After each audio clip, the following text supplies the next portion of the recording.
নমস্কার, কেমন আছেন সবাই? আরকে বং কিচেনে আপনাদের স্বাগত জানাই। বাজারে এখন ফুলকপি পাওয়া যাচ্ছে, আবার এই শীতকালে ফুলকপির তরকারি কিন্তু কম বেশি আমরা সবাই ভালোবাসি। তাই ফুলকপি রেসিপিটা করার জন্য ফুলকপিটাকে ঠিক এইভাবে কেটে নিয়েছি। এরপর গ্যাস ওভেনে কড়াই বসিয়ে দিয়ে সর্ষে তেল দিয়ে দিলাম। তেলটা গরম হয়ে যাওয়ার পর দুটো দারচিনি এবং দুটো লবঙ্গ দিয়ে দিলাম। এরপর ফুলকপিটাকে আস্তে আস্তে তেলে ছেড়ে দিলাম। ফুলকপিটা আমি আগে থেকে ধুয়ে রেখেছি। এরপর 1 চামচ হলুদ আর পরিমাণ মতো নুন দিয়ে দিলাম, দিয়ে নাড়াচাড়া করে ঢাকা চাপা দিয়ে দিলাম।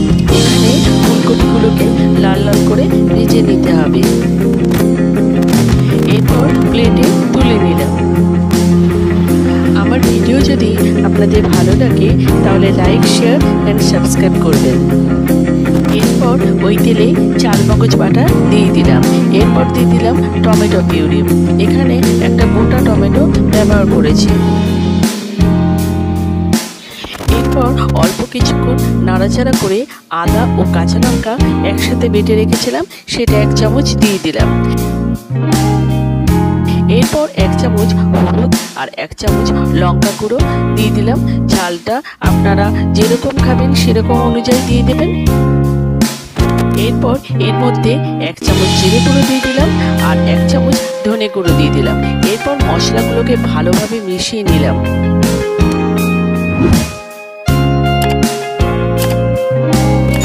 বন্ধুরা, এইভাবে ফুলকপি রেসিপিটা বাড়িতে একবার করে দেখতে পারেন, এটা খেতে কিন্তু দুর্দান্ত হয়।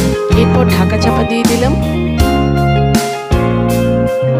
10 মিনিট পর দেখুন মশলাটা থেকে তেল ছেড়ে দিয়েছে। এরপরে মশলার বাটির মধ্যে জল নিয়ে সেটাও দিয়ে দিলাম। এরপর সামান্য পরিমাণ চিনি দিয়ে দিলাম, একটু টেস্টের জন্য দিলাম।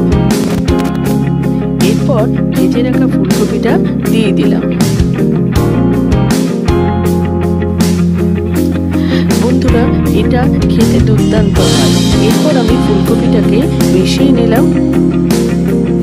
তাই বন্ধুরা, ফুলকপির এই রেসিপিটা আজকেই বাড়িতে বানিয়ে ফেলুন। এটা ভাত, রুটি, পরোটা সবার সাথেই ভালো লাগবে। তাহলে আজকে ভিডিওটা শেষ করছি। পরবর্তী আরেকটা ভিডিওতে দেখা হবে।